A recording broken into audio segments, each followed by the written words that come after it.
ठरलं तर मग या मालिकेचा आजचा म्हणजे 24 डिसेंबरचा भाग तुम्ही ऐकता आहात प्रेक्षकांनो. आजचा भाग त्यांनी सॉलिड आणि जबरदस्त दाखवलाय, शंकाच नाही. अरे, तुम्ही सगळे लय हुशार निघालात. तुम्हाला कळलं ना की अर्जुनला सचिनचं फड कळलंय. खरंच पुढच्या प्रोमोत त्यांनी तेच दाखवलं आणि आजचा टोटल एपिसोड भारी आहे. थोडासाही स्किप करू नका. सुरुवातीला आपण बघतोय प्रतिमाताई खूप काळजीत असतात. सुमन सकाळ झाली तरी पण उठलेली नसते आणि आता तेवढ्यात नागराज बाहेरून येतो. मग प्रतिमाताई त्याला सांगतात. आत्या आधी एकट्याच विचार करत असतात, सुमनची तब्येत ठीक असेल ना. रात्री बाई जेवली पण नाही. नागराज येतो आणि म्हणतो, गुड मॉर्निंग वहिनी. प्रतिमाताई नागराजला म्हणतात, काय हो भाऊजी, सुमनची तब्येत बरी आहे. नागराज म्हणतो, का वहिनी, काय झालं. त्यावर आता प्रतिमाताई म्हणतात, अहो, रात्री ती लवकर झोपली. आज सकाळ झाला तरी उठलेली नाहीये. नागराज म्हणतो, ताप आहे का वहिनी तिला. प्रतिमाताई म्हणतात, नाही, ताप तर नाहीये. पण तुम्ही एवढ्या सकाळी कुठून येतायत. नागराज म्हणतो, वहिनी, मॉर्निंग वॉकला गेलो होतो मी, आलोच सुमनला बघून. असं म्हणून नागराज आता त्याच्या खोलीत निघून जातो. प्रतिमाताई ताबडतोब फोन करतात सायलीला. सायली म्हणते, बोला प्रतिमा, सगळं ठीक आहे ना. प्रतिमाताई म्हणतात, अगं, कळत नाहीये सायली मला काय झालंय. अगं, तू आणि सुमन काल मार्केटमध्ये गेला होता तेव्हा काही घडलं का.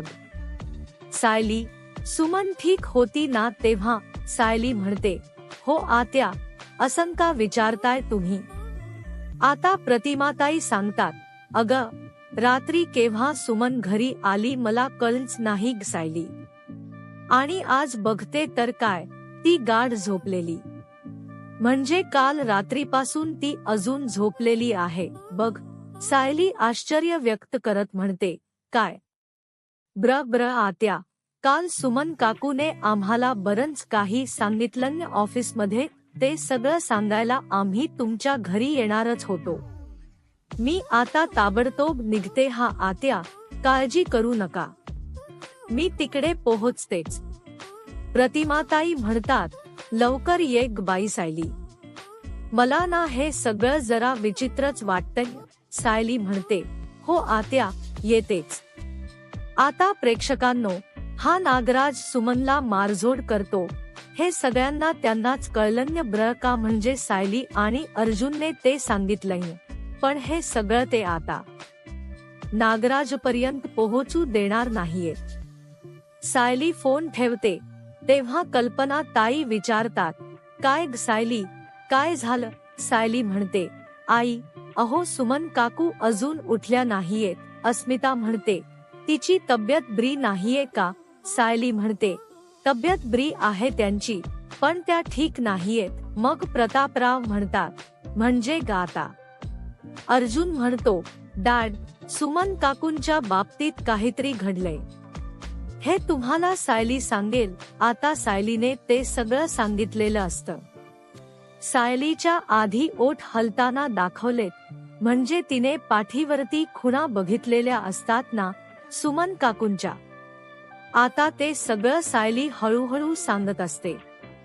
आणि मग ते सगळं सांगितल्यावर सायली म्हणते की, हो ना, त्याचमुळे आम्हाला हे सगळं असं कळलं. आणि आम्ही सुमन काकूंना ऑफिसमध्ये नेलं होतं. तेव्हा सुमन काकूंनी कबूलच केलं की नागराज काका हल्ली त्यांच्यावर हात उचलतायत. हे ऐकून प्रतापराव खूप आश्चर्य व्यक्त करतात. रादर त्यांना नवलच वाटतं की हे असं कसं होऊ शकतं. कल्पना ताई पण म्हणतात, बापरे, हे काय सायली. सायली म्हणते, हो, आणि मी त्यांना समजून सांगितलं की हा असा मार सहन करायचा नाही, म्हणजे नाहीच. प्रतापराव म्हणतात, अगो, पण हा नागराज असा कसकाय वागायला लागलाय. अस्मिता म्हणते, डॅड, कारण काही असू द्यात. आजच्या काळात सुद्धा काही लोकांना यातच पुरुषार्थ वाटतो. बिचाया सुमन काकू, अस्मिता असं म्हटल्या सायली म्हणते, नाही हो अस्मिता ताई, बिचाया नाही आहेत सुमन काकू. त्या खंबीर आहेत. त्या या सगळ्या गोष्टींचा प्रतिकार नक्की करतील.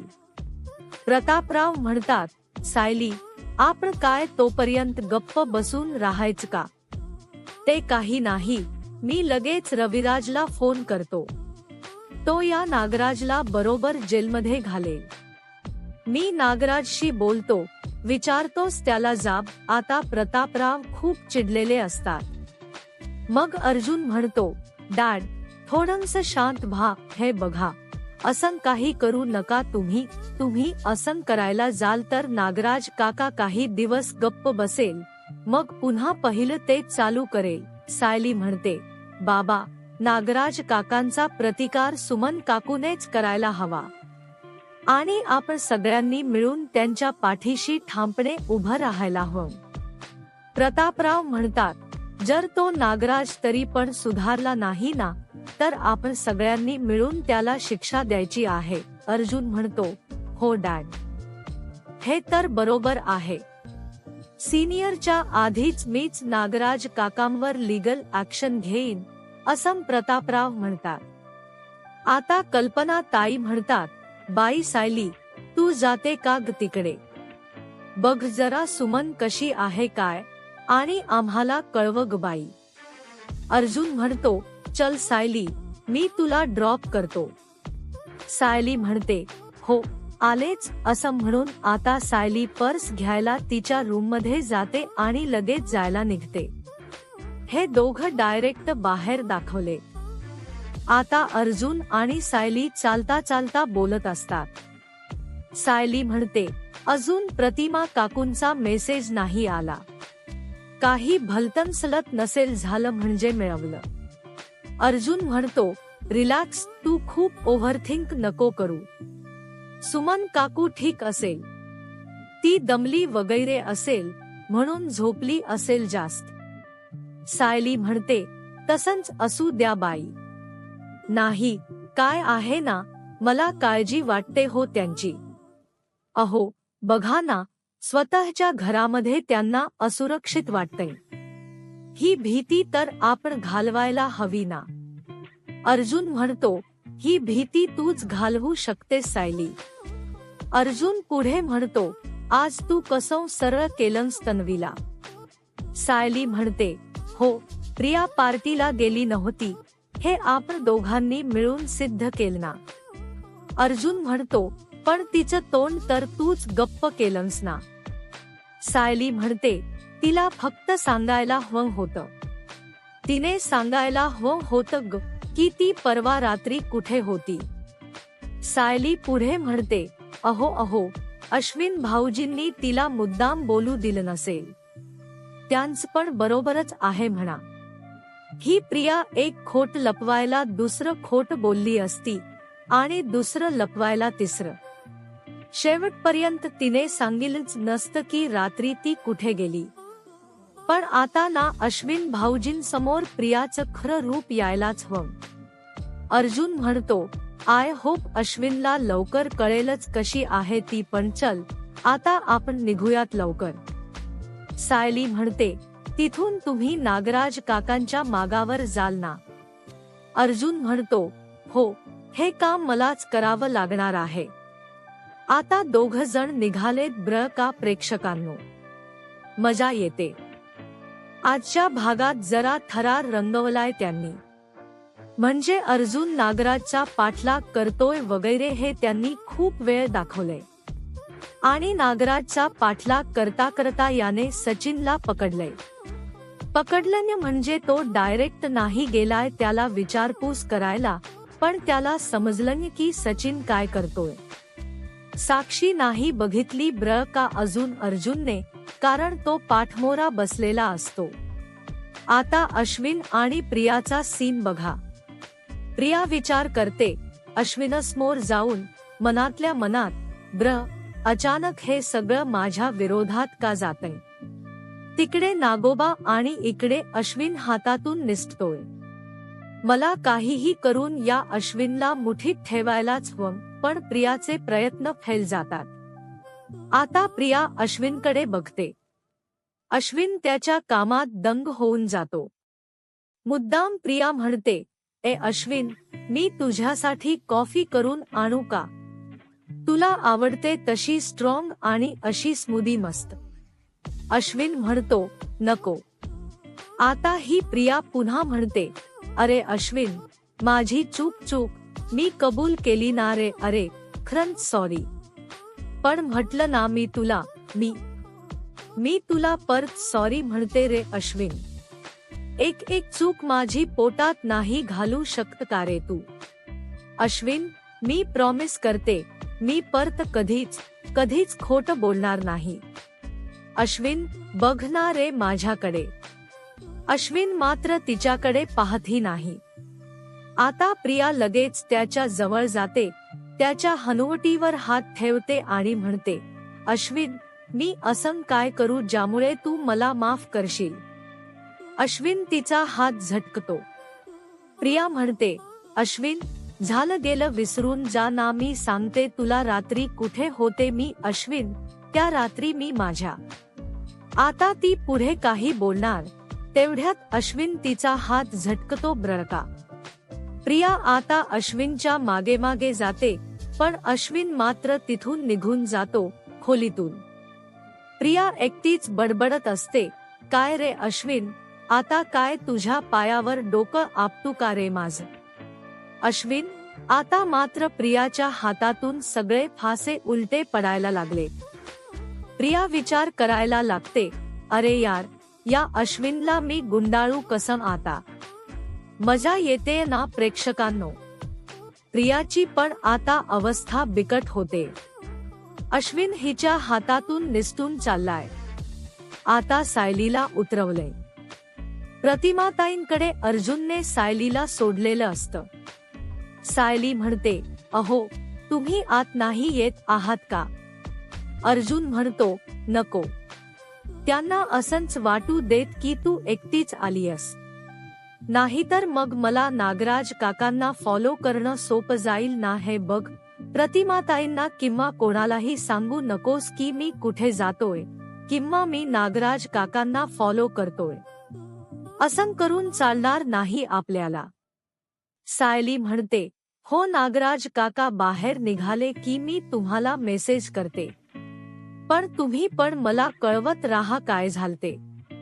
अर्जुन म्हणतो, हो कळवतो। सायली आता आत गेली आहे ब्र का, आणि अर्जुन आता रविराज काकांच्या घराबाहेरच थांबलेला असतो। आता सायली प्रतिमा आत्यांच्या समोर येते। सायली आल्या विचारते, आत्या, काकू उठल्या का हो? प्रतिमा आत्या म्हणतात, नाही ग सायली, मला खूप काळजी वाटते ग बाई, मला चैन नाही पडत, तिला तापही नाहीये ब्र, तरी अशी कशी झोप लागली ग तिला? तेवढ्यात सुमन येते। प्रतिमा आत्या पटकन तिच्या जवळ जातात आणि म्हणतात, ये ग बाई सुमन, बस ग खाली।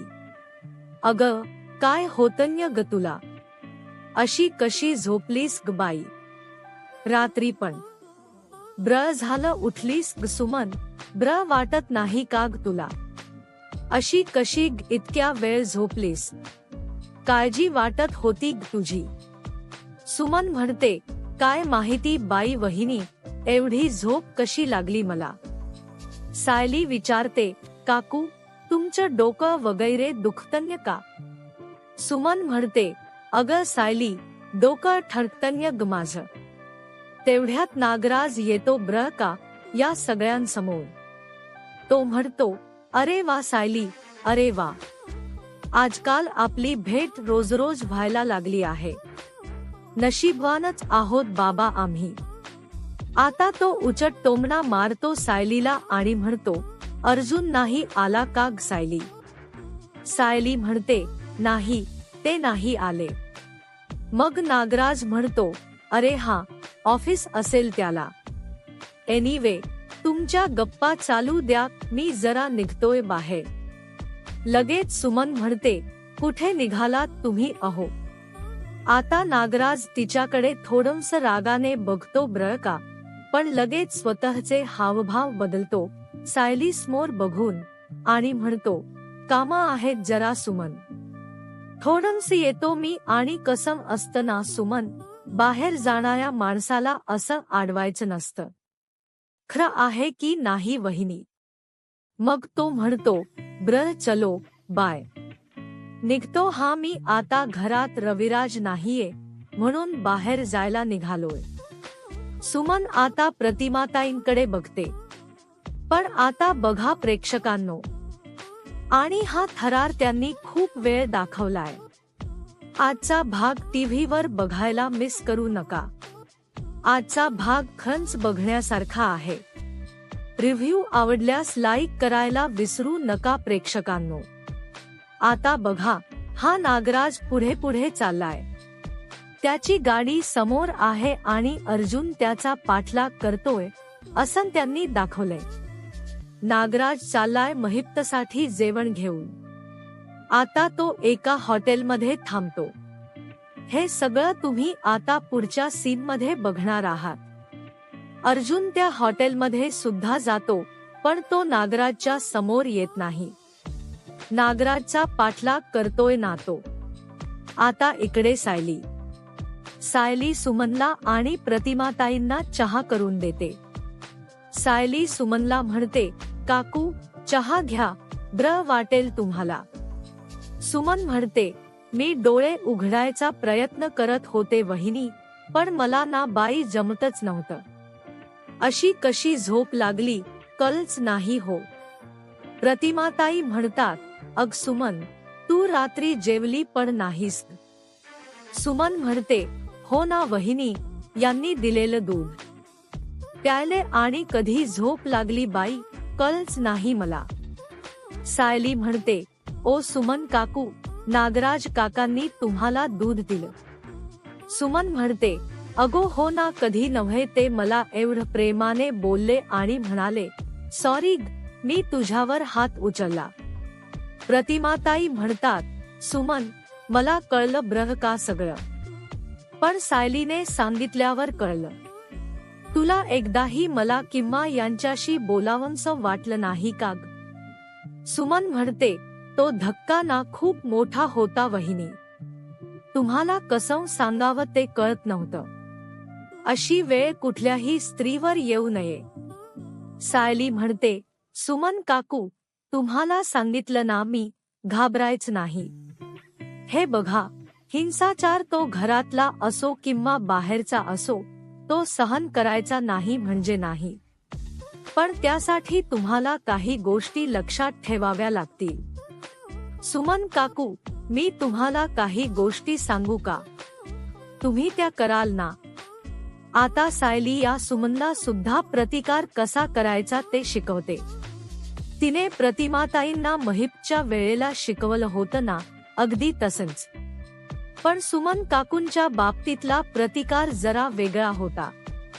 आता बघा प्रेक्षकांनो, पुढच्या सीनमध्ये थरार रंगलाय. नागराज पुढे पुढे असतो आणि अर्जुनची गाडी त्याच्या मागे मागे. आता अर्जुन मनात विचार करतो, अरे हा नागराज काका इकडे कुठे चाललाय हा? इथे तर जास्ती पुढे गेल्यावर वस्ती पण नाहीये. कुठे चालला असेल हा नागराज काका? आता अर्जुन गाडी चालवताना मनात विचार करतोय, नेमकं या नागराज चाललंय तरी काय? नागराज बराच वेळ पुढे जातो आणि गावाच्या बाहेर आलेला असतो. तो आता, कारण बहुतेक तरी महिप्तचं गॅरेज गावाच्या बाहेर वगैरे असावं. आता इकडे बघा, सायलीने इथून पुढे सुमनला धडे दिले. प्रतिकार कसा करायचा, म्हणजे सपोज नागराजने जर हात उचलला तर कसा प्रतिकार करायचा, हे सायलीने छान समजावलं बरं का. सायली म्हणते, सुमन काकू, सगळ्यात आधी तुम्ही तुमच्या शरीराचं रक्षण करायचं आणि त्यासाठी तुम्ही धीट असणं गरजेचं आहे. समोरची व्यक्ती जर तुमच्यावर हल्ला करायला आली तर सगळ्यात आधी तुम्हाला त्या व्यक्तीचा हात झटकायचा आहे. तुमचा हात जर त्या व्यक्तीने धरला तर तुमचं मनगट आधी सोडवून घ्यायचं. सायली म्हणते, प्रतिमाताई, तुम्ही माझ्यावर हात उचला बरं. आता सुमन घाबरते. जेव्हा प्रतिमाताई हात उचलतात तेव्हा सायली म्हणते, सुमन काकू, धीट रहा. ते जास्ती गरजेचं आहे. आता बघा सायली कशी शिकवते. ती म्हणते, बघा सुमन काकू, हात धरलाय. बघा, मी असा हात धरते आणि तो हात झटकून देते. समोरच्या व्यक्तीला आपल्यावर हात उचलू द्यायचा नाही. पुढे जाऊन जर त्या व्यक्तीने तुमचा हात धरला तर तुमचा हात कसा सोडवायचा ते बघा. हे बघा काकू, असा प्रतिकार करायचा आणि अशा पद्धतीने तुम्ही तुमचा हात समोरच्या व्यक्तीकडून सोडवून घ्यायचा. या तुम्ही माझ्यासमोर. मी तुम्हाला शिकवते, घाबरू नका. सुमन काकू, आहात ना तयार? धीटपणे प्रतिकार करा. छान प्रेक्षकांनो, सायली जे सांगते ते कळतनकळतपणे ब्याच मैत्रिणींसाठी उपयोगी पडणार आहे बरं का. म्हणजे ठीक आहे, आपण मालिका बघतोय, पण तरी सुद्धा स्वतःचं रक्षण करणं हे महत्वाचं असतं. हे मात्र सायलीच खरं आहे. सायली आता सुमनला प्रतिकार करायचं शिकवते आणि ते सुमनला जमतं. त्यामुळे सुमन स्माइल करते. सायली म्हणते, अरे वाह, बरोबर सुमन काकू, मस्त केलं तुम्ही. आता जर तुमचा हात धरायला पुन्हा ते काका आलेच ना, तर काकांच्या हाताला असं झिडकारायचं. सुमन तो हात सायलीला असाच झिडकारून दाखवते. जसं सायली प्रात्यक्षिक दाखवते ना, तसंच सुमन करते. आजचा एपिसोड तुम्ही टीव्हीवर बघायला मिस करू नका. सायली म्हणते, सुमन काकू, या अशा पद्धतीचा आता प्रतिमात्यांकडे पाहू लागते. सायलीकडे पाहून प्रतिमात्यांनाही सायलीचा अभिमान वाटत असतो. तर येणाऱ्या पुढील भागामध्ये आपल्याला पाहायला मिळतं, अर्जुनला जे दृश्य दिसलेलं असतं त्यामुळे अर्जुनच्या पायाखालची जमीनच सरकते. आता अस्मिताचा अंदाज खरा ठरलेला असतो. सचिनला अर्जुनने एका दुसऱ्याच मुलीसोबत नको ते प्रेमाचे चाळे करताना पाहिलेलं असतं. आता मात्र अर्जुनला खूप धक्का बसतो. अर्जुनला आपल्या बहिणीची काळजी वाटू लागते. तर दुसरीकडे पाहायला मिळतं, सुवेदनाच्या घरी अस्मिता म्हणू लागते, आज अर्जुनला माझी आठवण वगैरे येत होती की काय. तर प्रतापराव म्हणतात, खूपच. तर अस्मिता म्हणते, म्हणजे आज सूर्य दक्षिणेलाच उगवलाय वाटतं, कारण कधी माझी न आठवण करणारा अर्जुन आज तर चक्क माझी आठवण काढतोय. मग तर सूर्य नक्कीच दक्षिणेला उगवला असेल, कारण सायली समोर न दिसता अर्जुनला मी चक्क समोर दिसली आहे. आता मात्र हे ऐकताच अर्जुन म्हणू लागतो, माझ्या बायको व्यतिरिक्त मी कुठल्या मुलीकडे पाहतही नाही आणि माझं कुटुंब ही माझी पहिली जबाबदारी आहे. माझ्या कुटुंबाकडे कोणी वाकड्या नजरेने पाहण्याचा प्रयत्न केला किंवा त्रास देण्याचा प्रयत्न केला तर त्या व्यक्तीचा जीव घ्यायलाही मी मागे